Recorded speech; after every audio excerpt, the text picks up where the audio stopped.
This is the Truly NFL Draft Podcast. I'm Daniel Garrett. With me is Mitch Wolfe. Mitch, how you doing today?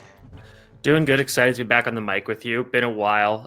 I've been moving. You've got a new job, so we just kind of got really busy later in the summer, which it happens when you're this age. So that best time to do it too, though. True. Yeah, get it all out of the way before football season starts, which is basically why we're back, because we wanted to get on the mic again before the season starts, and hopefully we'll get this up in time, at least before Saturday.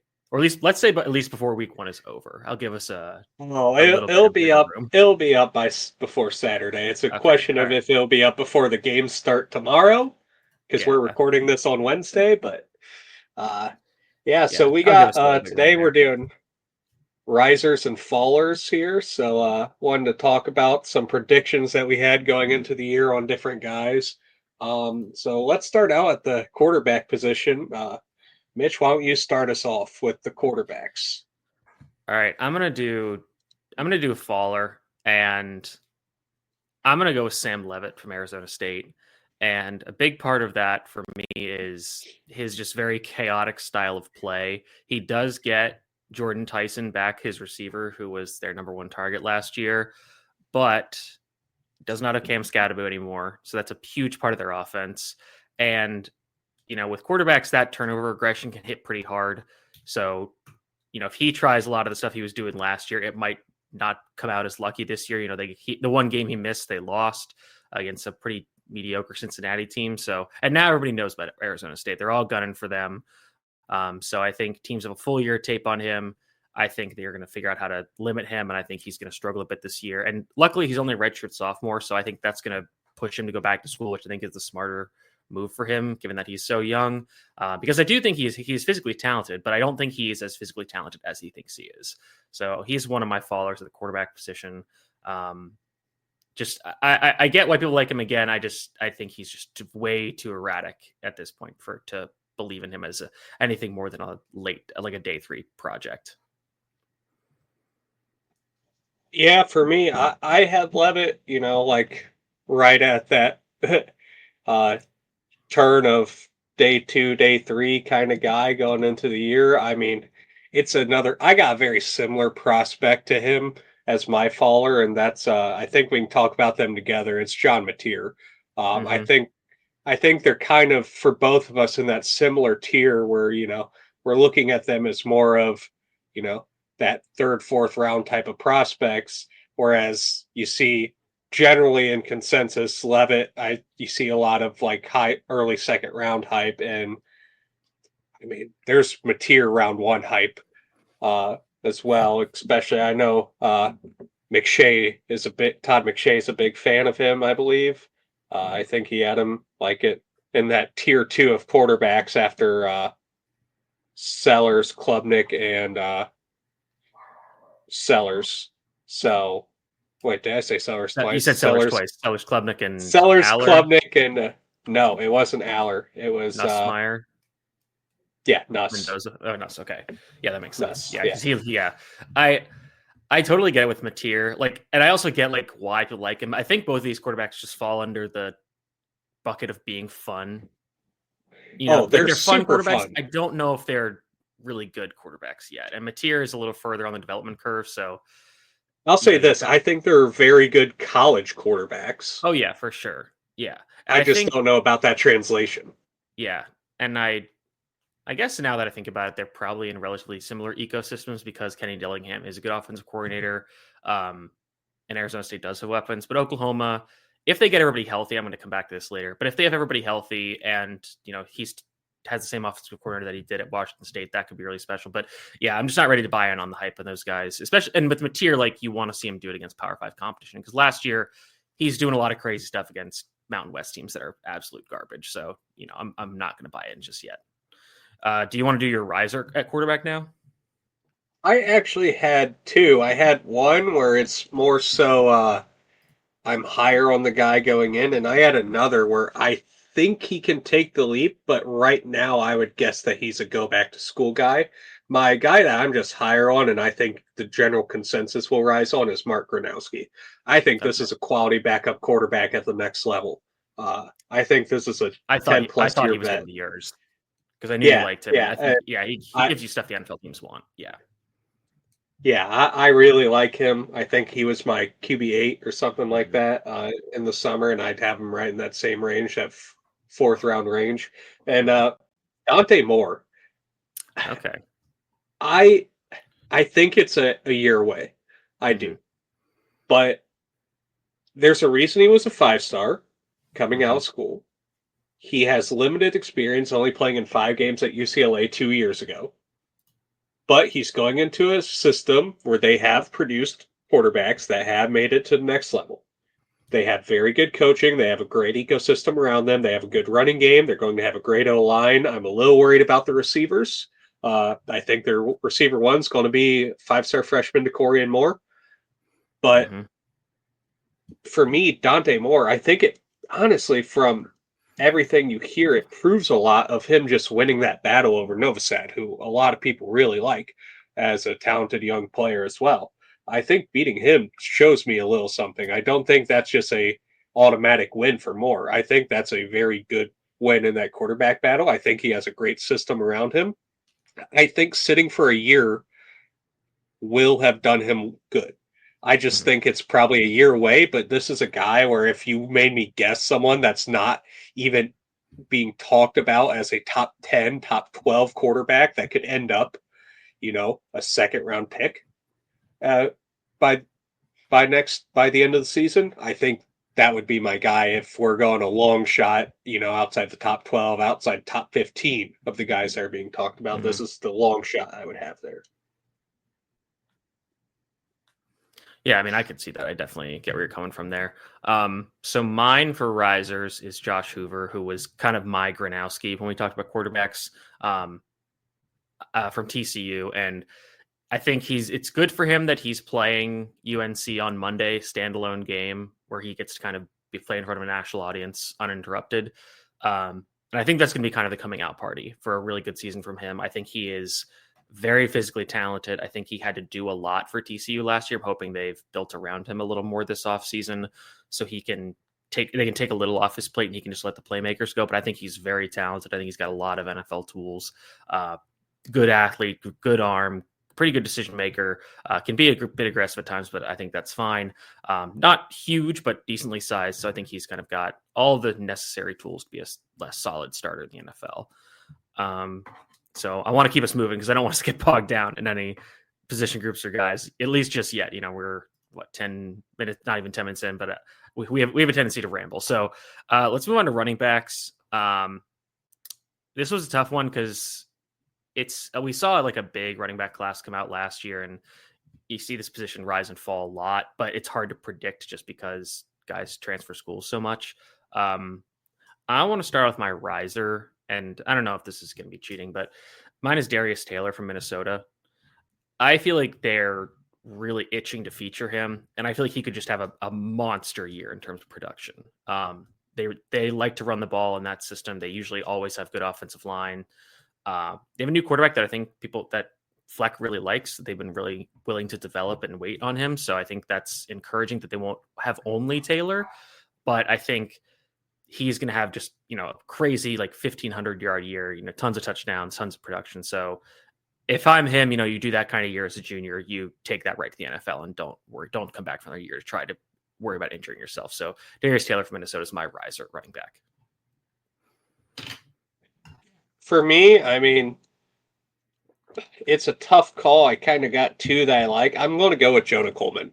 I think this is a guy who he's not really considered a Okay. mid-round pick, and I think he's going to. I don't think this is a rise up into the first or early second round guy. I think this is he's rising from Mhm. being considered a late day 3 guy to where I think he can be right at that comp pick range by the end of the year. I think that's where I'm kind of projecting that rising. It's not a massive rise like I think you think Taylor can be, but for me, I just really like Coleman, and I'm actually going to talk about when we get to the fallers. I can transition right into that. My fallers, Jaden, I don't think for me grade wise, I don't have them very far apart I, at I all. also had Ott.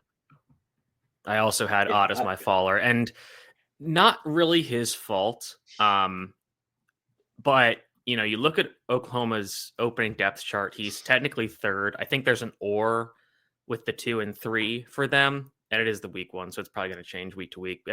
But I think with him, you just worry about him becoming a Donovan Edwards or an Ollie Gordon, where they have this great year, but then it kind of just fades into the past, and then you kind of wonder, okay, was that just a fluke year? Um, and with Oklahoma, they don't. I don't think they have the offensive line they've had in years past, even though Bill Bedenbaugh is still there. Uh, they brought in some transfers, but I think it's still like a bunch of young guys. So, and obviously, we have our questions about Mateer. So, and I think they have other good running backs too. So, you question how much Ott is going to get featured. So, I just think relative to where he was, at least going into last year, I think you're going to see him fall into that end of the third round, early day 3 pick, just because I don't think you're going to see him have a huge year, and then he's going to be like, oh, he's this curiosity, and he'll probably do well at the All-Star events. That might help him a bit, but I think teams are just going to be skeptical of him.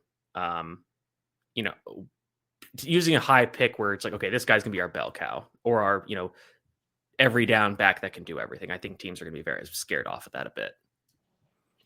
I understand that Cal had a very bad offensive line last year, and he Yes, wasn't yeah. running behind a good offensive line. I don't know if Oklahoma's going to have that great of an offensive line. I think they're going to be starting a true freshman at tackle. Like, I don't necessarily think this is going to be. It's going to be better, but you're also stepping up in competition week to week with Mm-hmm. what could be the hardest schedule in the country. Mm-hmm. It's just a very tough schedule, and I just don't necessarily know if he's going to have a significantly better surrounding than he did last year relative to the competition that he is playing. Um, so Yeah, yeah, I completely I agree. think he could definitely fall to the fourth round pretty Mm-hmm. easily. And he's considered pretty firmly a top 3 to 5 running back in this class right now, from what I've seen. The Penn State guys in Love and him. And then Mm-hmm. I've seen a lot of Baxter Love as well. And those are Makai, the 5. people like Makai Hughes Mackay going to Hughes, yeah. Oregon. Yeah, yeah. I don't think he's going to be anywhere. I think there's a decent chance he's not picked in the top 10 of the running backs in this class. All right, let's move on to receiver. And I'm realizing that I kind of unintentionally just have a lot of Oklahoma players because one of my risers is Deion Burks, who transferred in there last year from Purdue, was supposed to have this big year, but he got hurt. I think he basically redshirted and came back for another year. Now he's got Mateer. Much better offensive situation, honestly, now that Jackson Arnold's gone. So I feel like you just see Deion Burks in that offense with Mateer, and you're like, okay, this is new Kyle Williams. He's kind of undersized, speedy receiver, can win out of the slot. And I think those two will gel. And I think that could be a big year for him. Again, it's you don't really have to have Mateer have this great year as a prospect for Burks to be productive. So I think you're going to see him kind of reestablish himself as a threat, get some design touches in there, be a versatile slot weapon. We've seen those guys, maybe fall off a bit in the NFL as of late. But I think there's enough that cracked through, and I think Burks could be one of them. And he could reestablish his name as one of those risers this year with Mateer. Yeah, definitely a guy that I looked at. But the guy I went with was Chris Hilton, the receiver at LSU. Okay. This is tough because this is a loaded receiver room. I Mm-hmm. think this is probably the best receiver room in the country with Ohio State. I think it's a matter of, you know, would you rather have the top 2 that Ohio State has and a little bit of a fall off, or the depth that LSU has? Yeah. I'd pick Ohio State personally just because you do have that top 2, but you can make the argument for LSU. And even then, if they're not 1, then they're 2. It's a loaded room. I understand that, but I think this is a team that's going to have to pass a lot because I think the O line sucks. I don't really. I mean, Barry, Mm-hmm. as a freshman, 5-star freshman, might be able to be a decent running back, but I don't think he's going to have good blocking. So I think they're going to have to air it out. So I think he's going Mm-hmm. to get some a good amount of targets, and I think with that, he's considered receiver 4 in that offense right now, and I definitely think that he has a chance to be, a top 150 pick, and I don't think he's projected to be drafted. if you were to look at where he is in the consensus boards right now. So I just definitely think that this is a guy who he can be a quality mid-round pick. Nothing extremely high. I don't think he's going to jump all the way up to the first round, but I think he can rise, 3+ rounds in the draft, which is a massive, massive riser. It's just he's lower because he is considered receiver 4. I don't know. I don't even think he finishes receiver 4. I think he finishes Baron Berry and Brown personally. Mm. I think he's a good player. Barry and Brown is one I thought about, but then just have questions about Nuss's ability to actually push the ball vertically to actually take advantage of his speed. So that was why I didn't pick him. You mentioned the Ohio State thing, and one of my fallers is actually going to be Carnell Tate. I feel like he is kind of just going to live off the Ohio State receiver hype a bit. At least that's what he's been doing to this point, where he's always, next up, the next 5-star, whatever. And I'm just not convinced. I think he's very inconsistent. I feel like he's closer to like a Julian Fleming than he is, an Olave or a Wilson or whatever. So I feel like he's going to have some decent numbers this year just because he's probably going to see some decent opportunities with defenses so focused on Jeremiah Smith and Max Clare, the tight end transfer from Purdue.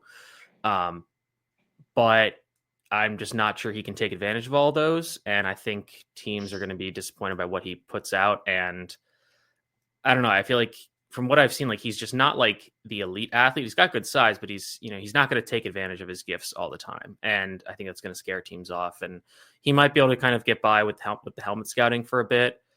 Maybe some team will not do the full study, just like, oh, Ohio State receiver, go Burr, and they'll be fine. But I'm just not super jazzed on Carnell Tate right now. Yeah. I mean, for me, I definitely can see that. I'm not with the first round hype right now, but I don't necessarily think he's a bad player either. I kind of like him in that second round personally right now, so I am a little bit higher than you are on him, I think. Yeah, that's based even on a what bit you early said. for me. Yeah. Yeah. But I think Claire's a good tight end, and obviously you have Smith. I don't really know who targets are going to be going to outside of those two then at that point, because I do not like Ennis all that much. Mm-hmm. I think Mylan Graham has a chance to be that receiver 3 by the end of the year, redshirted last year. So I think he has a shot to be that guy. I liked him when he was coming out. I mean, from people that I've talked to that follow Ohio State closer than I do, seem to think that Peoples is going to be a good running back for them and Mm-hmm. trust that their offensive line is coming together. I know they really like the transfer they got. Uh, but Oh, the one we'll from see. Rice, the big one. Yeah, Yeah. Okay. They also got that yeah, but Donaldson kid from West Virginia who's almost like a fullback. But I kind of wonder if they yeah, do some funky personnel stuff, especially now that they have Sayan, who's a pretty good runner, good athlete. So they can do some funky stuff with that. Right? Am I? no, Sayan is a pocket passer. Okay. Okay. Kindholtz was the runner, the one that Okay. he beat out. Okay. Yeah. My Yeah, bad. Okay. Then never. Well, still, it'd be interesting to see if they do some funky things with personnel because if you don't have that next receiver, maybe you can do more 21, more 12, stuff like that.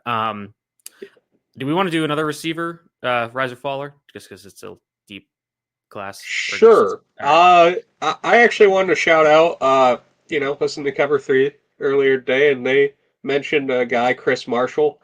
I did want to shout him out as well as a guy at Boise State that was a 5-star at A&M, transferred a couple times, and Okay. now is at Boise. They said he's dominating there. Gosh, I'm blanking on his name. The Georgia Tech receiver, Eric Rivers. That's That going to was be my mine. That riser. was mine. Uh, That one I was almost like, I'm like, is this cheating as well? Because he is the point where it's like he's everybody's sleeper. So is he even a sleeper anymore? So that was mine. I was like, this is kind of cheating. So I can do yeah, a he's second one crazy then as fast, tons of well. production. Yeah, Yeah. like No, that I was fine think. because I think that's fine with just Rivers. Yeah, because we Okay. both like him so much. Yeah, just a Yeah. speedy guy. I think they'll use him a ton, like they did Singleton, who is now at Auburn, another good player. I'll go to my other faller then, and it's Nick Harbor. I'm just not buying on these recruiting hype with these crazy dudes. I just think they've just been playing him at the wrong position, and they just don't know what they're doing with He's a him. DN. He's a DN. They're not playing He's receiver a anymore, or you're saying he should be? no. He's a pass rush specialist, baby. Yeah, Just put him out there as a wide nine. No, yeah. but he is playing receiver, but he I don't know if he should be. No, he Uh, definitely shouldn't be. I So yeah, actually had him listed as one of mine as well. yeah. I feel like they're uh, gonna try again this year, and it's just not gonna go well. And then I don't know. Maybe they'll have a come to Jesus meeting, and be like, all right, let's cut the crap. Let's play this guy where he should be playing. You're not DK Metcalf. Sorry, guy. It's just not happening. yeah, yeah. I don't know. We'll see. My other one I actually had two listed down was Zach Branch. Uh, As a faller, yeah. Yep. okay, I could see that too. Yeah, I'm just not the biggest fan. I honestly wouldn't be shocked if he ends up like receiver three for Georgia. Like I definitely think Bell is go. I honestly think Bell ends up with more production than him. Mm-hmm. Oh I yeah, think he's for a sure. higher pick than Bell, probably just because of the athletic traits. But I think that for them this year, Bell's going to be more productive. And honestly, I think for me, it's a toss up between the two because I do like a guy that can be a better route runner than what Branch is. Not that Bell's some great route runner. I just think he's better than Branch. Yeah, I feel like Branch is like if it hits, it's Tavon Austin, which is at the NFL level is A good how player. high. He's a Yeah, good player. and at its worst, it's Kadarius Tony. Oh, So he doesn't. Yeah, he doesn't have not the the off-field stuff, but just contact like balance. yeah, oh I that don't too. like. He Yeah, doesn't have the contact balance that Tony that's has that true. made him a first round pick. I don't think there's a chance he goes round one. I think his No, no, no. ceiling is round two. Yeah. All right. Yeah, I mean he's fun, but again, I think he's just a gadget guy. Okay, so let's go to tight end. As much as I was kind of decrying the recruiting thing and helmet scouting, I'm gonna kind of helmet scout here. Mine is Eli Raridon from Notre Dame. Notre Dame's tight end you at this point, like, and Did he's not he's watch kind him. he, huh? No, I mean, yeah, I mean he Didn't hasn't watch played him. that So much. I think he's only started a handful of games. He doesn't have. Yeah, I think he has like 11 catches or something, just because they've had Michael Mayer and Mitchell Evans and all these guys, and he's just kind of been waiting in the wings, and now he's a senior. But he's like 6'7", 260. He's huge. He wears number 9. I think they're going to feature him a lot in the passing game this year with I think it's Carr at quarterback, right? Yeah. So I think he's going to be very valuable this year. They're going to get him the ball a lot as a check down at least. And, again, I feel like he's just relatively unknown at this point, and I think he's going to be a, mid-round pick, probably like 4th or 5th, just because he's a good blocker, has no receiving production, but he's going to see some more this year. And, at his worth, maybe he's like Durham Smythe or something.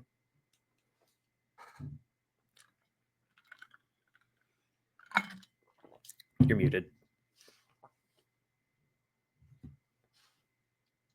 yeah. So first, before I went into mine, I did want to shout out. I know Corey Kinnon had one. His was at the tight end position. John Michael Gillenborg from Yeah. or Gillenborg. I'm not. I think it's Gillenborg. From the tight end from Wyoming. Mm-hmm. I just know this that he's going to get shut down week 1. That's all I know, baby. He's They're getting playing shut Akron, down. right? Yeah. Yep, go Zips. Yeah.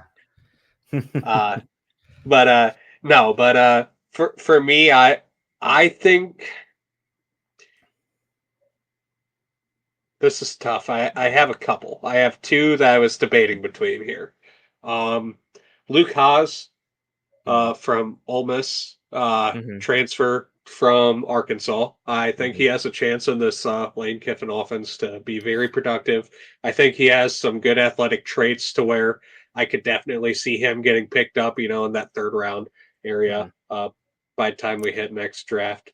Did they also lose Daquan Wright? I thought I heard that he was out for the year with an injury, and then I looked it up and I really couldn't find anything, which I thought was odd. So maybe it's not true, I have no idea. because I feel like like Ole Miss is definitely an 11 personnel offense, like exclusively. But when I looked this up, it didn't seem like that was actually the case. So maybe he's fine. Oh, great, my Google's things, Yeah, my I have search switched I to have no idea. I can't okay. see anything with Maybe it. he's back. Okay, never mind. The other one was also a guy in a 2 tight end room, and that's Jelani Thurman from Ohio State. I think he's Mhm. another guy. We talked about the receivers there, where I wasn't a big fan of everything after Tate. Uh, but I think Thurman can be a really good tight end too for Ohio State. Obviously, Claire's going to be the better player between the two. Mhm. But I think Thurman can be a very good red zone threat and get them into 12 personnel and be a very productive player and get that get that third receiver off the field for Ohio State. So so that way it can just be you know uh, Tate and Smith, but I think he can be a very good player. So those are a couple guys in two tight end rooms that they may or may not. I know with Thurman he's not going to be, but Haas it's probably a toss up between two of which one's going to be the number one tight end at the end of the year. But I definitely think those are two guys that right now if you look at NFL mock draft database, they're projected to be undrafted guys. I Mhm. definitely think they're guys that could be end up at the end of the year in that fourth round range, maybe even sneaking into the back end of the top 100 if they have a great year. Okay.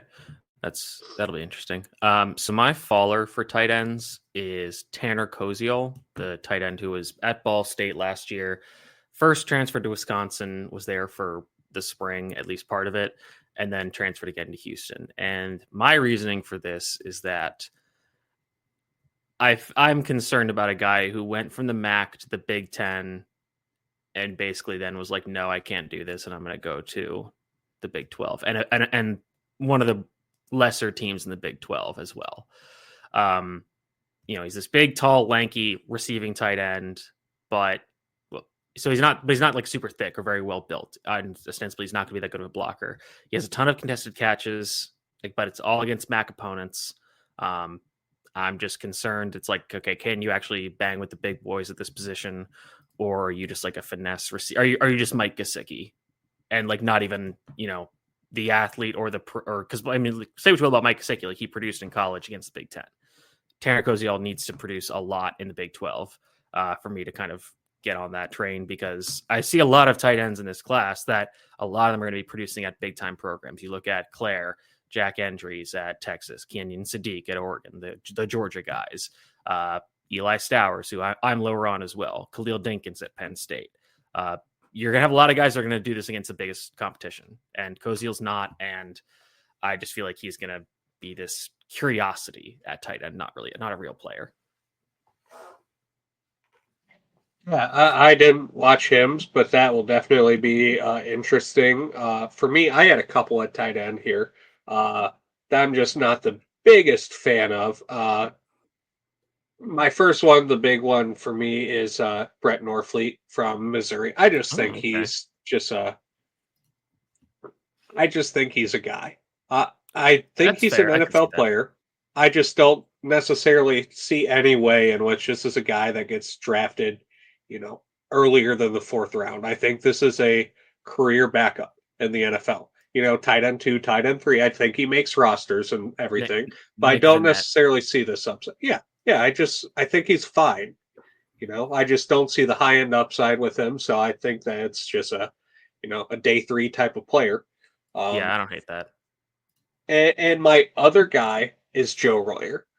Mm. I just can't get over the blocking to where I can't. Another guy, I can't see how you can draft this guy in the second or third round and expect to start him if he can't block at Mm. all. Yeah. So it's just unless he fixes the blocking, which I don't think is going to happen. If he does, great. But if he doesn't, then I don't see a world in which he can be any earlier than the fourth round.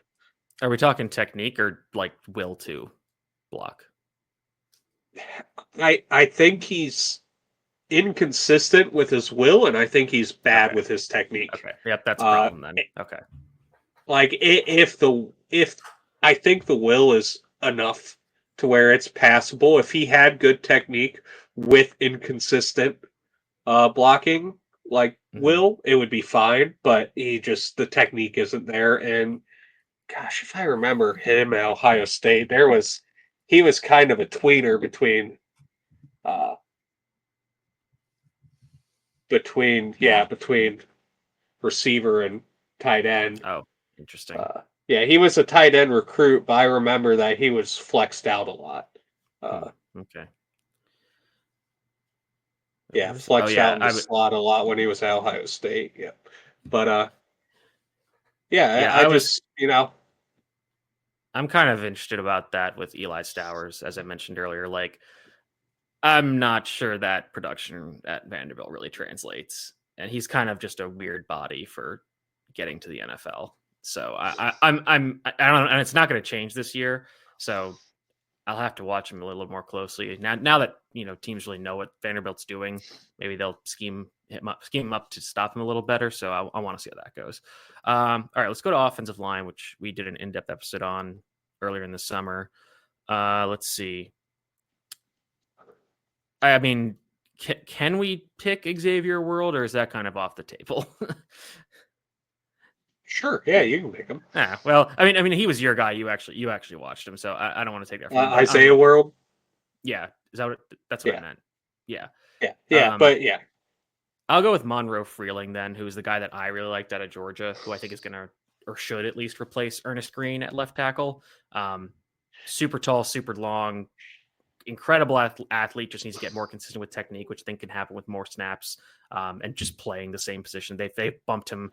He was in and out of games, playing both tackle spots, just all over the place. So I think once you get him a little more consistent, you're going to see probably like a top 75 offensive tackle. I think he could be something really special. That again, like because Georgia had all the Carson Beck stuff last year, they have all the off-field stuff with all their players and driving. You don't really hear about the offensive line that much, and a lot of and their guys that went to the NFL. Your Jared Wilson, the two guards. So I think and Ernest Green is like the name, but he's not actually that good. So Honor Feeling is a guy that I'm really interested to see him take a leap this year.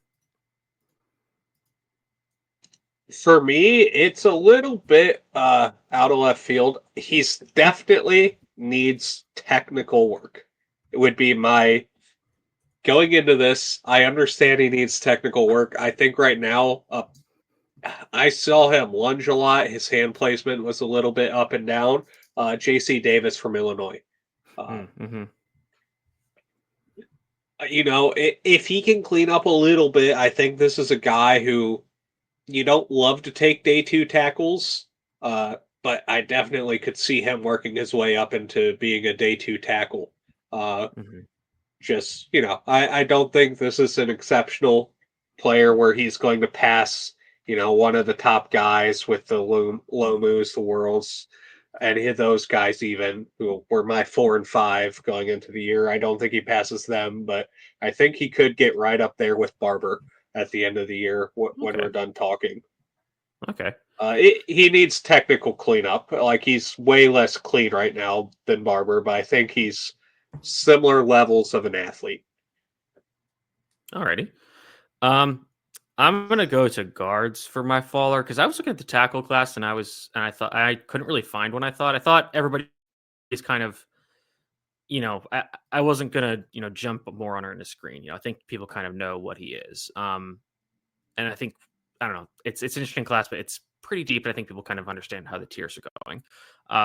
My faller is Caden Green at Missouri because I saw some people saying he's like the number one interior player in this class, and I just was bewildered by that because watching him, I just didn't get it at all. Like I got it as a again like late third round turn to day 3 area as a developmental player in his own blocking scheme, and I think that this year without Membu and Marcus Bryant. I think he was or is it Hiron White? I can never remember. It's one of the whichever one transferred over from SMU. But he was kind of protected there. Now I think he's getting in. I believe it's a transfer from Washington State. Keegan Trost. It's either Washington State or Nevada. I can't remember. But he's much smaller, not as highly touted or physically imposing. So he's going to be on an island more. They obviously have a different quarterbacks possibly at Missouri. So I'm just not sure that he's. I think maybe next year he takes that leap, but I just don't see him as that OG1 or highly drafted interior player in this class, especially when you've got like Jaden Roberts at Alabama, you've got Jake Slaughter at Florida, you've got even like Micah Morris at Georgia, Thomas Remock at Virginia Tech. There's plenty of dudes. Fernando Carmona at Arkansas. I didn't get to watch Lou, but I know a lot of people like him at Auburn. Yep. Olaiva Vega, Ione at Penn State. Oh, I Even did not like him. that's there's just like a lot of Yeah, names where it's like yeah, I yeah, think this is still a wide open competition. I don't think he's anywhere near to being the top guy. So that's my faller. yeah. And Pregnon and Brailsford, I would have way well There above you him go. as well, personally. Yeah. For me, I actually before I had this separate. I forgot to read my guard that I had. My interior player riser was my guy in this summer scouting process. Chase Basantis from A&M. Oh yeah. Just love him. Mm-hmm. Uh, Mm-hmm. so wanted to give him another mention here. I absolutely love his physicality, his tenacity. I think he needs technical work, but I think being a younger player, he can clean that up, and hopefully he has this year. Um, both of my fallers on the offensive line were I had three actually, all at offensive tackles because I've been reading mock drafts here that have come out in August by major publications, ESPN, CBS Sports, that have uh, and PFF as well that have one of these three players each in their draft.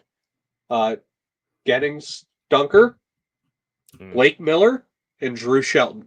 I do Okay. not see any of these as first round caliber players. I don't think they can sniff the top five offensive tackles for me going into the year. At best, I can see them competing with Barber to be OT6, and that's if you're higher on any of them than I am. I think I had them. I think I had Shelton right there at 6. I think I might have had him edge out Barber, but I just do not see them in the same lens as the top 5 offensive tackles in this class. Uh, Yeah, Miller I know is a guy I liked to an extent where that the power, especially in his hands, was just not there. And I yeah, feel like they that's had just something him you need. day 2 Yeah, guys, I same. believe. Yeah. That's just something you need to have if you're gonna be a first round pick. Dunker, Yeah. Iowa tackle, like I think you have to be you know, we've seen it before, but you have to be a freak with your ability and you can't uh, assuming Dunker, like you just okay, this is like a zone blocking, run blocking tackle. So you maybe move him into guard and he's probably gonna be better there because he I probably think can't he's a struggles good with disconnect. guard, but I Yeah, want that in the second round. yeah. And then Shelton, I just don't know. Yeah. I think my favorite of those guys was Shelton personally. Hmm. Yeah. Uh, but I thought it was close between all of them, to be honest with you. I just didn't love any of them. I Yeah. thought they were all day 2 type guys. Hmm. Um, so let's move on to Edge here.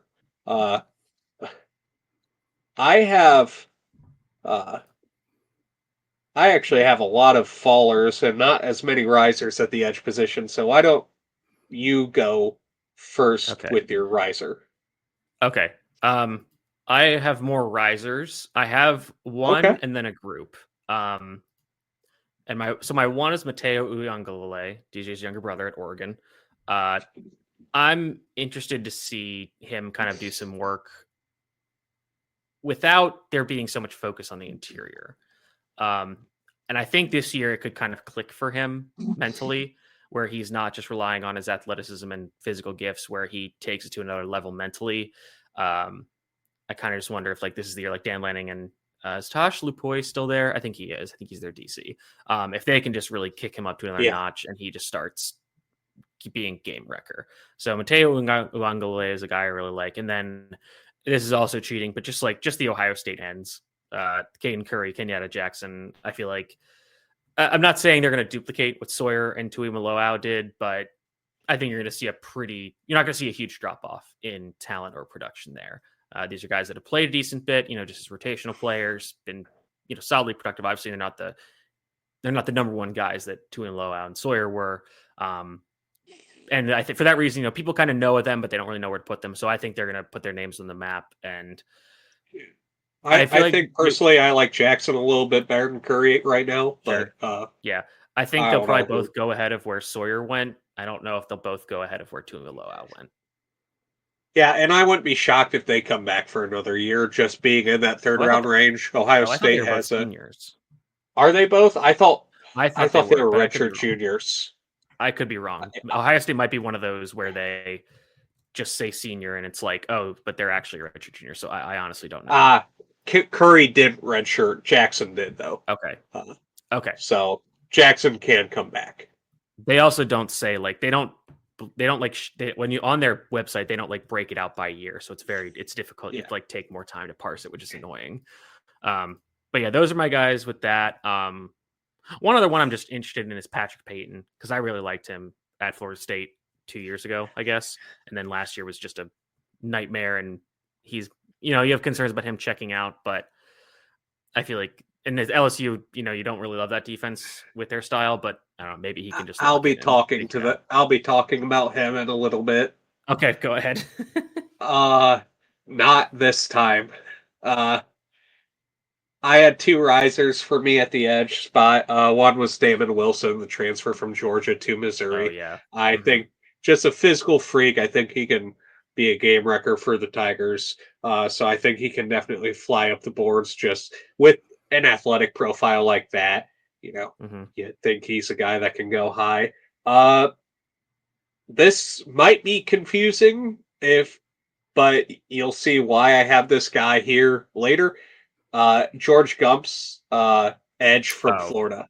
yeah, I know who he is. Uh, I think this guy can get double-digit sacks this year. I think he's the best pass rusher uh, at edge for Florida.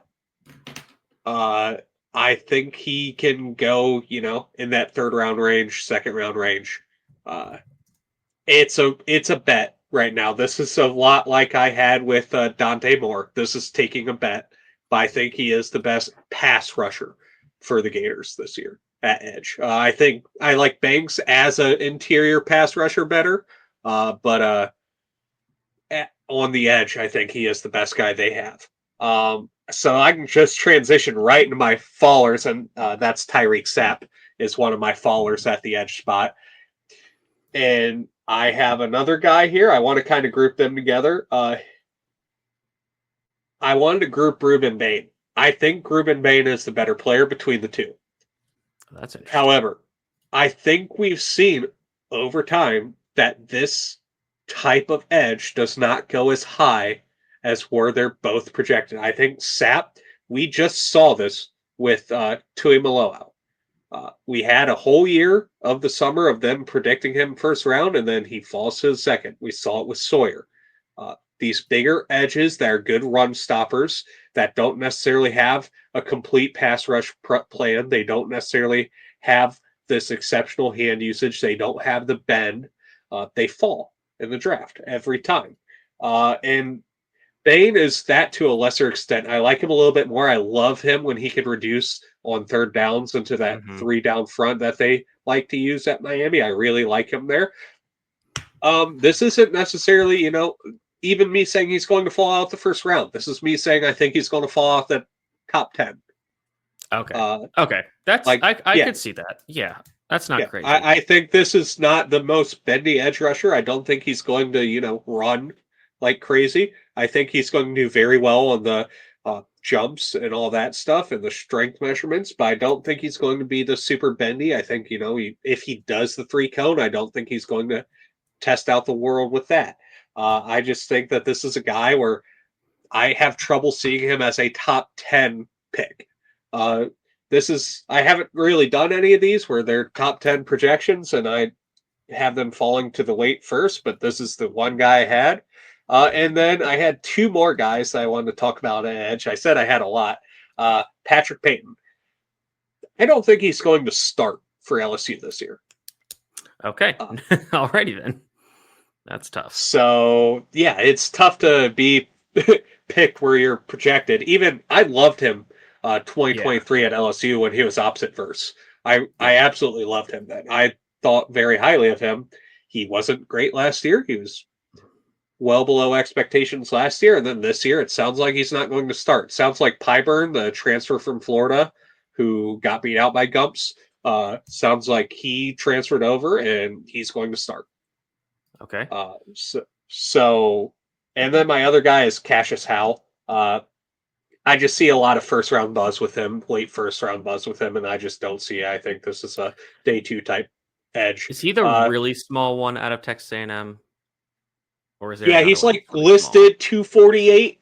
I Okay. don't think he is that. I will say I watched him when he was at Bowling Green. I went live to a Bowling Green game, and Hmm. he was tiny then. he has put Okay. on a lot of weight. He All has right. put on like a Well, solid 20 pounds, but we know he they do that at was Texas A&M. tiny. Yeah. Yeah, but he was tiny then, and I still think he's small for an SEC player. But back when he was at Bowling Green, he was small for a MAC player. Like he Okay. was like Yeah. he was like Harold Perkins build. Mm. Like it We'll get was. to that later. Oh yeah, we will. um, Let's actually move to the well, hang on. interior now. I want to hit my faller. My faller is Joshua Josephs from Tennessee. Okay. Uh, Yeah. just not very interested in that defense. I'm just not sure their guys are really worth using high picks I'm on. not interested in that team. Yeah, pretty much. Yeah, that's fair. One more. I'll give one more positive one. Clev Lubin, who transferred from Coastal Carolina to Louisville. Okay. Crazy good production at Coastal.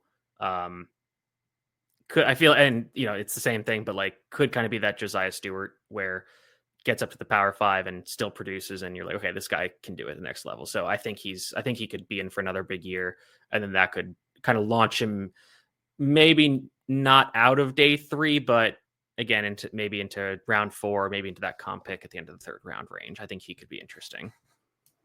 Yeah, and I did want to mention, I was talking to Corey about this and asked him about who some guys he thought, and he actually had. I know he had Uyangalele as a riser. He had him as a faller, so he was Oh, kind of the opposite of you on what he thought of him. okay. But yeah, let's move to the interior now. I have a couple on the interior at as risers. I still don't see as much hype as he needs, and this is just a public service announcement that Zane Durant, he's getting overlooked. You see people talking about him as, you know, I've seen a lot of talk about him as not being, a top 5 defensive tackle in this class because of his size. And a lot of it is just because of that size, and I don't see it. I think he's going to rise up boards. I think he's the 3rd best defensive tackle in this class. I know you like him as well. And my other guy, I talked about him on our defensive tackle episode, is James Smith, the defensive tackle from Alabama. I mentioned him a little bit, but yeah, I think he can be really good opposite Keenan there. I think he can be productive. I still think he's another year away, but I do like him, and he has a shot where, just like I said with a couple guys earlier, this is me making a bet on a guy that might be a year away, but I'm going to predict him to be a riser. So one of my followers is actually Zane Durant. um, the size does concern me, and I think when you look at defensive tackles like this, you need to see them be very explosive and be very good athletes or be insanely strong. I'm not sure he's really either. I think he's useful, but I'm just not sure he's worthy of being a 1st round pick. And I think so. I guess I'm kind of more with the consensus there that I just don't really see that. I think he's pretty scheme, specific for certain teams. I think some of the teams are just not going to be able to use him right, so he'll be off board. So it's kind of one of those. It's like if the right team, if he's there for the right team, he could go early. But if not, then it could be a pretty big fall. So Zane Durant is one of my fallers. My riser is So real actually. quick on Oh, go Durant, ahead. I did want to say I don't disagree with anything you said. Mm-hmm. My disagreement is when it comes to, you know, people that I've seen that have guys like Corleone above him, guys like, Okay. I know you like Kristen Miller, but Kristen Miller above him. I think that Durant's thought of as a 3rd round player right now from what the consensus board says. I Mm-hmm. do understand there are people that have late 1st round grades on him. Mm-hmm. I'm not one of those. Uh, I do see that there are those people out there that are predicting him at 30, 31 in the draft when they're doing their mocks. I'm not there, but I Mm-hmm. am as a 2nd round player there. So I'm kind of in between where the higher end people are and where consensus is. Whereas I think you're kind of probably more closer to in between me and consensus. Yeah, that's fair. One of my risers is Caleb Banks from Florida, your guy. Um, Let's This go. is kind of wish casting, just because like I kind of just want to see it work like consistently all the time. Because again, like if it clicks and it locks in, then this guy's gonna be really special. I think I might have mentioned this on our episode when we talked about interior dense fine, but like I think there's some Stefan to it. Like when Stefan to it was at the height of his powers, when he was absolutely dominant. So I'm not sure it will happen, but I think if it does, it's gonna be really special. And he locks himself into being a first round pick where um yeah, even like a top half of the first round. But as of right now, I would say no. But if it clicks, then I'm like, okay, now we're looking at a really, really special player that should be picked very highly in the first round. So I'm wish casting with him. Yeah. I mean, definitely. I love him, but I'm kind of on that. For the guys I have graded, he is higher, but like even among the guys I had, I wouldn't necessarily think that he's a lock first round pick for me going No, into the year. But no, not at uh, all. coup- a couple guys that I had as fallers would be Christian Miller from Georgia, just because again I kind of see him in the same little bit higher than where Durant is on consensus. I see a lot of late first. I see some that have him in the second. Personally, I would just have him a little bit lower. I don't hate him. I think he's a starting quality player. I just would rather pick him in the third round, late third, Mm, early third. And I see a lot of first round grades. I see a lot of second round from the people that don't have them in the first, and I'm just not there with that. hmm And the other guy, I mentioned him earlier, is Dante Corleone. Uh, I see him ahead of a couple guys as noses that I just cannot get behind. I can't get behind having Keenan and Dominique Orange behind him personally.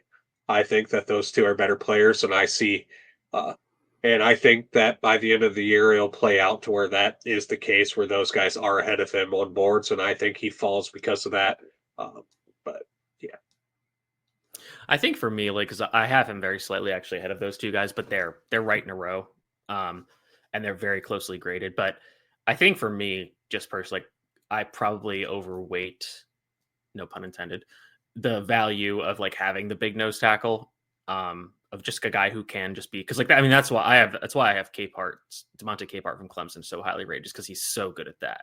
and that's another guy I'm lower on as well as Yeah, Capehart, yeah, and I'm that's just probably the opposite of you. I underrate that a little bit. So yeah. So I think that's probably just us having slightly different values on things. You ready to go linebackers? yep. Do we just want to get the Harold Perkins conversation out of the way?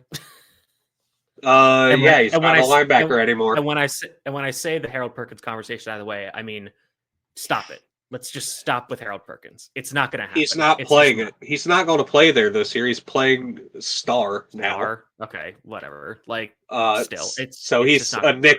nickel now. He's he's not going to be able to cover fast slots. Yeah. He's not going to be able to cover uh, in deep zones like you would want your star to be able to do. Uh, the one thing he's going to be good at is he will be good in those underneath zones. If you want to play like an inverted cover two, where your slot's the one coming out there, uh, coming from depth up. If you want to send him on a blitz, sure. When you're in base, he's going to play Sam. I understand that, but I don't love the usage plan for him this year. And even then, I don't think he's that good of a linebacker. I think he's a great athlete. I think he's a really good blitzer. Um, but I don't necessarily. If it didn't work for Isaiah Simmons, it's not going to work for Harold Perkins. Yeah, and he's the only I do think he's a slightly better blitzer than Simmons was. Sure, but he's But I smaller. think he's worse at everywhere else. Yo, Yeah. yeah, he's like 20 pounds smaller and Yeah. 3 inches smaller Yeah. height wise. I Yeah. think he's worse at just about everything else than Simmons. He's just a better blitzer. I've, Yeah. you know, is there a world where he ends up as a DPR somewhere and it can be successful? Maybe, but I doubt it. I think that's the only path I can see forward for him being like a contributing starting player. I think he'll be a great special teams player. in the NFL. But that's kind of If where I he see like, it. but that's like if he wants to be. Like if he's, Yeah, I feel like that's an attitude thing. I just don't know. I just don't know. I mean, I guess just because like he's this 5-star that's had all this hype, it's like I'm just like, does he have the want to do special teams? Maybe he does. I just don't know. But I don't have this guy on either one, but I'm kind of just curious what your thoughts on Suntarine Perkins are in that context of Perkins being this undersized, now a star, and Suntarine Perkins, who's like basically the same size and was playing that designated pass edge. rusher role for Ole Miss. Yeah, Yeah. And that's just, I'm just I curious, what do you think about him? I have a lot of the same issues, except for I like the usage more because I can see now where he's projected to go in the draft. I don't see that, but I can see Because use I honestly just don't know. second round. Jeez, okay, no, absolutely not. Okay, fine. Um, No, absolutely not. I'm like if not taking I'm a looking at the 210-pound. consensus board right now, he's at 59. That's Um, absolutely crazy. but That's but absolutely if we're getting into comp pick range, sure, take him, take a chance yeah, of sure. on Yeah, I him mean, as if a you've got undersized DPR. yeah, I think that's what he is. He's an undersized DPR. I'm fine with that. If it's a comp pick, sure, because I think that the upside there is a high quality, not quite Nick Bonito level pass rusher. I think this is a step below a Nick Bonito level player if he hits. That's the hit is a little bit worse than Nick Bonito. 90% of Nick Bonito is the is he best just case Eric? scenario. Is he Eric Striker? Yeah, Talk about that I type mean, of guy. honestly, I like the guy when he was coming out. I thought he was a little bit overhyped. He had the rape, obviously. Oh, I forgot Aaron about that. Anderson, I was just like, he just Aaron, didn't. yeah, Aaron Anderson is a guy where I could see a similar role usage, but obviously he had the rape charge, so he never made it to the NFL. But that's the kind of player I see with Suntarine Perkins. Um, Okay. if we want to go into risers, I actually have a riser at the same Okay. school Hit me. as Harold Perkins. Whit Weeks is a better player. Yeah. He's just a Yeah. better player. I think Yeah. he's like a late second. Where Suntarine Perkins is right now in the consensus board, that's kind of where I see Whit Weeks, that late second, early third type player. Yeah. He's fun. I like him a lot. Um, so the Perkins is my faller. My other faller is Anthony Hill Jr., the linebacker out of Texas. I'm just not. I'm worried he's Jamin Davis from Kentucky, who came out, was a first round pick a few years ago, and has bounced around a bunch of teams, just never really found a role. I just feel like he's just very mediocre or he's like very decent at a lot of things and doesn't have really anything special at anything. And I know Yeah, there's like my some debate one is like, thing is he with an that, edge? Is he a linebacker? So, I think teams are starting to wise up to the tweener uh, prototype where it's like, does this actually work? If you can't do yeah, either really well, can you actually be an NFL player? yeah, my thing with Hill is though, I don't disagree with you where he is right now. He's still a year ahead of where Davis was coming out. He has another year of development to go. It Okay, is that's why fair. I have some faith in this actually, getting better. I thought that Davis was a lot of things. I did not like Davis coming out. But Hill's a sophomore going in to be a junior this year. Whereas Davis, Mhm. was he a fourth year player when he came out? Uh, That sounds right. That was the COVID time, so it's hard to let's see how long he yeah, was at yeah. Kentucky. He was at Kentucky for 4 years. So yeah, Okay, he was yeah. yeah because he And was a so redshirt junior and came out the COVID year. I would just rather, if I'm going to take a chance on a guy like that, I'd rather have the younger player who I think Hill, personally, I thought Davis was a massive reach, but I think Mhm. Hill right now is similar to where Davis was when he was drafted in the first round. I It, will say this: Hill has played more games than Davis has already. yeah, Doesn't because necessarily, but Hill played I'm as a just freshman. right. Yeah, Yeah. yeah. Yeah, I personally, I like Allen more, and I think I could see Sonny Styles going ahead of him as well. But Sonny Styles is my riser. Sonny Styles is my riser. okay. Yeah, just really special player. I guess you could kind of spit back some of the things about the tweener type. But I think you can more easily just say, "Hey, we're gonna make you play stack linebacker," and he'll be fine with that. I'm pretty sure size-wise, he is 240 now. Yeah, he's huge. Yeah. Yeah. So, like, I don't really see the tweener, Well, because I meant like the safety linebacker hybrid idea. yeah, Not no, I get that, but I'm like, yeah, I don't see that 243 is what he's listed at That's this right. year. I'm just saying like Like, the usage in the background and then transition. Like I can see how you could draw an equivalency with that with some of the other guys we talked about, but I just think this guy's a special player. Just for lack of a better term, gets it. You know, I think mhm. this guy could be really special and really, really interesting linebacker class. I think we could have a pretty solid top of this group. You mentioned the tech, Allen and Hill, Deontay Lawson, obviously from Bama, the A&M guys, the Michigan guys, Whit Weeks, Sonny Styles, like you said, the Oregon guy or Betcher, and then the Utah guys. Yeah, this is a really good group. This could be really interesting. Shall we move to, or do you have anybody else in linebacker? I would, a couple guys I can take a bet on. They're it's just pure bets. These are not like I think that they're for sure going to be great. Okay. Let's start with Tony Rojas. We're just going to take a bet at that. Mm.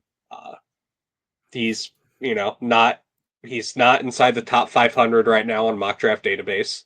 This is Oh, a that's guy okay. That's yeah. who Hmm. who I think can be a rise up to be a mid round pick, not a second rounder, but he could be a fourth round pick in my opinion if he has a good year. Grayson Pup Howard from Florida is another guy that I like as a guy who is outside the top 400, who I think is definitely going to be a mid round pick. I think he's a fourth, fifth round pick. And Troy Bowles from Michigan, the Georgia transfer, I think is another guy outside the top 400 right now who I think can rise up and to be that fourth, fifth round pick. Those are all guys outside your top 400 right now on consensus that I think can be fourth or fifth round picks. One more that I'm going to sneak in here. You've gotten a bunch of Florida guys. I'm going to get one Boston College guy, and that's Davian Crouch. BC's starting. I guess he's going to be their Buck linebacker, or sorry, their Mac linebacker this year. Only became a starter last year, but he is a very, very, very good player. I think he can do a lot as a linebacker. He's very instinctive, plays very fast. So I think he could be, not saying he's going to be a top 100 pick or anything, but again, I feel like he's just kind of not known at all. I think after this year, he could play himself into being a top 200 pick, let's say. So we'll move on to corners then. I've got a few here in terms of risers. I can start there if you like. Yeah, sure. So one is a chalky one. Tacario Davis, transfer from Arizona to Washington. Had a lot of hype coming into last year. Arizona tanked last year. He didn't have the best season. Transferred to Washington following Jed Fish. 6'4", 200, long, lanky corner. Kind of has the standard super tall, super long corner profile to a bit, to mostly extent. But I really like this guy's profile. I'm a sucker for tall, long corners. I probably need to get over that problem. But I think he's really good, and I think that they're going to play. They brought over Ryan Walters, who was Purdue's head coach. Dude plays man like there's no tomorrow, and they're going to put Tacario Davis in press man, and he's just going to erase He was there when Devon Witherspoon. Illinois had that great secondary with Yep. Witherspoon and the Quan two Martin, safeties that were good. Yep. Sidney Brown. They have another corner. Late round guy, I think. Oh, they had Nate Hobbs. That might have been before Okay, Walters yeah. got there, actually, because that was Lovie Smith. But yeah, I think he's gonna be really good. I don't know about first round, but I think second round for sure. Which might not even be a Okay. riser then, but I really like him. No, it definitely is. He's a late third on the consensus board. Oh yeah, Uh, that's crazy. I look at consensus boards at this point. No one has out a top 100, but it does have how often they're mocked in the first round. So he's not mocked in the first round a whole lot. Mm-hmm. The 96th player on the board. Uh, my guy's right ahead of him, Dalen Everett, Okay. Yep. corner from Georgia. Yeah. This is just a bet on the athlete type pick. And Georgia. Yeah. It's going to be a good defense. Last year was, I think, the worst defense they've had the past 5 years, I believe. Uh, so like And they in still and they still almost won the across the SEC. board, yeah, almost across the board and almost every metric, I believe they were the worst defense they've had in the Wow. past 5 years. That's Because crazy. they were, yeah, so they That's were funny. bad for Georgia last year, Yeah. and they were still good. They were a top 25 defense in most categories, and that is the worst they've had in the past 5 years. Um, but I think Dalen Everett is a guy where I'm betting on the athlete, and I just really trust it and trust the system that Georgia has to develop him. Uh, he's projected in the third round right now. I think he has a chance to sneak up into late one, early two. Hmm. Um, now on to fallers. Who's your faller? I've got one more riser. It's Okay. Mansour Delane, who's transferring over from Oh, from Virginia Tech LSU. to Yep. LSU. He was really good at Tech for multiple years. I think he started as a true freshman across from Dorian Strong. Uh, Again, like, and he was that. It's funny because he was that perfect mold of Virginia Tech cornerback and just fit it. And now he's going to LSU, which will be interesting. But and obviously a step up in competition. That'll be interesting to see how he handles that. But guy's got ball skills, long, can press, can play zone. Uh, really, really like him. Again, I don't think he's gonna be for every scheme, but I think he's a really good corner. I think kind of lost some hype after going into after last year, but hopefully he can regain that at LSU. Um, I feel like if he ended up being a second round pick, I wouldn't be shocked.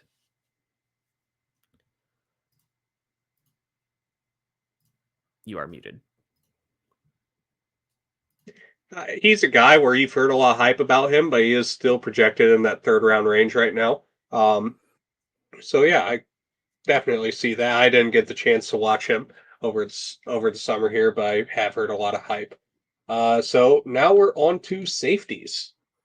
Oh, no, we got Wait, to do fallers fallers, for corners. Yeah, fallers. fallers for I almost corners. forgot about that. Yeah. Yeah. So my faller, and I hate to do this. I think the top two corners I would have both as fallers for two different reasons.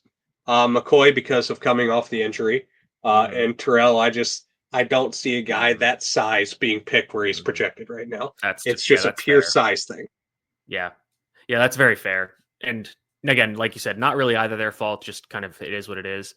Um, my faller is Davison Igbinosun.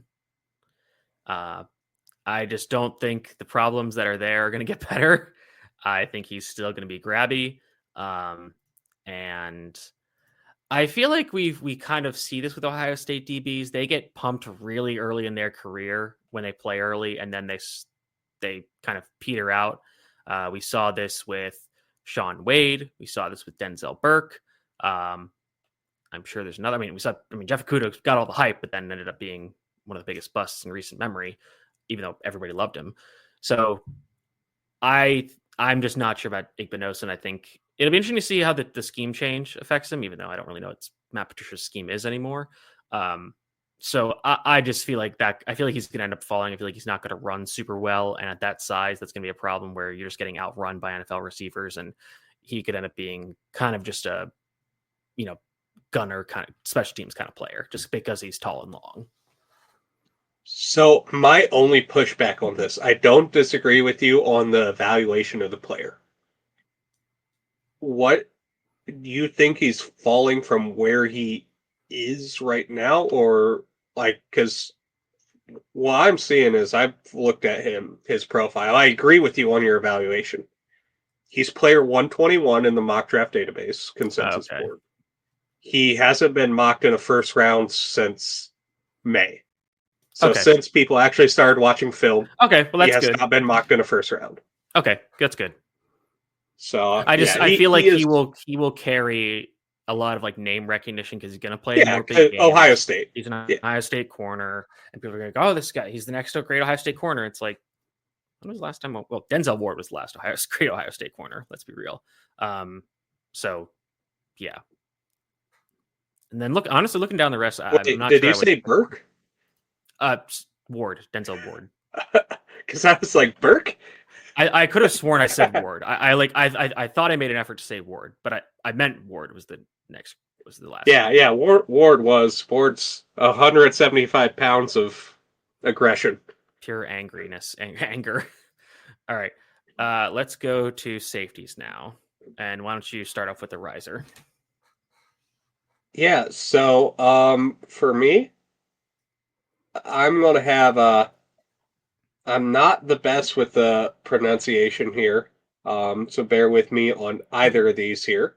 Isaiah Wacobia? Oh, he's my riser. This will be interesting. Yeah. Oh wait. Wow. I thought Oh, we were sorry. on Wait. risers. Oh no. Yeah, we are talking risers. Yeah. So Naquobia. So we're aligned on Naquobia. For some reason, I'm still thinking Okay. fallers. I don't know why. Okay. And then I also like Emmanuel McNeil Warren. He was hurt for the last half of the year for Toledo there. Uh, but I do like him, and I'll throw Rod Moore in there, the safety from Michigan as well. All those guys are, projected sixth, seventh round picks right now at the moment, and I think that they can, sneak into the top 100. I don't think all of them will make it, but I do definitely think that we could see one of those guys being a top 100 pick. Okay. Yeah, I really like Wokobia from SMU. Yeah, Ball he's my hawk. favorite of the three. Yeah, he's really good. I feel like he's going to win. He's going to get all ACC first team this year. I feel like he could get some All American honors. Guy just gets his hands on the ball. Really good in coverage and is willing to come up and play the run. So you love to see that. Bud Clark's another one from TCU I'm interested in. Just because he's been there a long time, has been a really good college player. I just want to kind of see where that goes. My faller is going to be Caleb Downs, and it's not his fault because I think Caleb Downs has a very good chance of being the best player in this draft, but I think he is not going to test super well. I think So teams. Oh, go ahead. he said in an interview he is slower than his brother. Okay. So Josh Downs was a mid 4.4 guys, I believe. Okay. So like I mean, I he's would, also like 30 pounds heavier, so I would expect that. yeah, but like if he's 4.48, so if he's slower than his brother, that's a 4.5 player. Right. So, which is fine. It's safety, but Yeah, I especially I think that weight. right. But relative to like what if he's I think the name I heard thrown around like to be like the next safety that gets drafted super high is Eric Berry, which I think that's a top 5 safety, which is very rare. And I think you need to test elite athletically to be drafted that high. And I don't think that's going to happen. I also think that this year the Ohio State defense is not going to be as good, especially with Matt Patricia coordinating it. So I think that he is either going to be put in more positions where he is kind of set up to fail, whether that be like one-on-one man coverage, which isn't necessarily his greatest strength, or just in matchups where it's like you're asking too much of this guy. And again, not that he's not a great player. He is. He's an absolutely fantastic player. But I think he's going to be put in bad roles.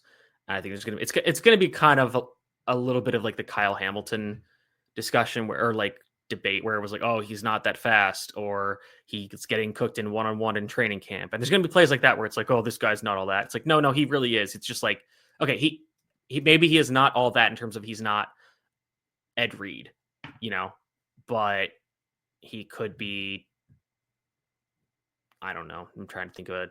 Like Justin Reed would be maybe a better version of Justin Reed. So I think he's a very good player. I think he's arguably the best player in this class. But I think that it can be very difficult for him to stay where he is, and even more difficult to rise, just because he would need to have an absolutely bonkers season in terms of turnover production, and just be incredible in man coverage against good opponents. Where I just don't think that's going to happen. So I think you're going to unfortunately see him kind of have a natural regression that a lot of it is not his fault. Yeah, definitely. And I was looking, Kyle Hamilton's 40. He ran a 4.59. I think that, At I like think, 220. yeah, and I think Downs will be a pretty similar size, and I think he'll be, four mid 4.5s. Yeah. So I think that, right in the same discussion. I did before we go on, I forgot to mention it. I was talking to, I asked Ian Cummings about Mm. from Pro Football Network. Was talking about this, trying to prep for the show, and wanted to ask a couple guys, and he was one that I was talking to and asked him, and he had AJ Harris as his riser at The corner, Penn so I State corner. forgot about that. Yep, yeah, and I know that there are people that have him as corner one, so I did want to Mm. shout that out before I forgot. I Okay. believe Trevor Sickma has him as corner one for PFF. I think Um, you're right. I can't remember, but I think you're right because I remember watching that episode too. yeah, so for me, a faller, and I hate to do this at safety. Um, it is the guy that's consensus number two, Dylan Thieneman. Uh, Mm. I just don't think he's a first round safety. I just don't see it. I think this is a day two type guy, and he's still projected in that first round. Um, I don't really see a massive gap between him and the next few safeties. Whereas if you look Mm. at consensus boards and mock drafts, he's the one that's in there. He's has a sizable gap. From safety 2 to 3 on mock draft database, it's 24 to 67. Wow. Okay. I personally think they're both, if I were to put them in, I would guess I would have both of them in the 50s. Uh, Mm-hmm. for me, I would have my safety 2 and my safety 3 both in the 50 range. It's just, I don't necessarily see this first round bust. I think he's a good player. I think this is a great Mm-hmm. get for them. Uh, Yeah. but, 100%. I don't think he was the best player for Purdue last year. And he's being picked as that. I think Claire was a better player. Uh, and so I just don't really see first round for him. I think he's a good safety. I think this is a great get for Oregon. I just don't think he's a first round type player. So I have him as my faller. All right. There we go. We got through it in under an hour and 20 minutes. Yeah, Relatively, probably our shortest podcast since we've came back. relatively economical podcasting. For us, not for Yes. normal people, but for us. Yeah. Relatively economical. Yeah. Do you have any specialist? No, I do not. I don't have a single one in my sheet yet. I have not thought about that at all. I will say, I think Florida specialists are going to be pretty good, especially at punter and long snapper. I think they might have two of the top three players at those positions. Uh, punter, it's Tommy Doman from Michigan, transfer from Okay, Michigan. I He's know that. been I was gonna say Michigan's I know punter. that name. Yeah, yeah, and then Rocco Underwood's fine as a long snapper. It's a long snapper. I think those are both guys that'll be at the Senior Bowl. Whatever. I mean, they're fine. Like the gosh, what's the guy from Texas? I think he's a little bit overhyped as a kicker. Uh, Well, I Bert know their Auburn. guy. I just looked it He up. transferred to. He transferred somewhere, didn't he? Oh, did he? Yeah. Bert He Auburn, right? yeah. No, He he's still trans. at Texas. I could have sworn he transferred. Oh, Miami. Okay. Yeah. Yeah, Yeah. I still see him getting some hype as one of the top kickers. I don't necessarily see it. I think there's a reason he's not at Texas anymore. So if I have to pick a specialist faller, it's Bert Auburn. All right. We truly covered it all, folks. Well, that'll be it for us. We will be back. Not sure when, but we'll be back and we'll be able to discuss. And the season's starting. We have a lot of great games this weekend, so got to get ready to watch them.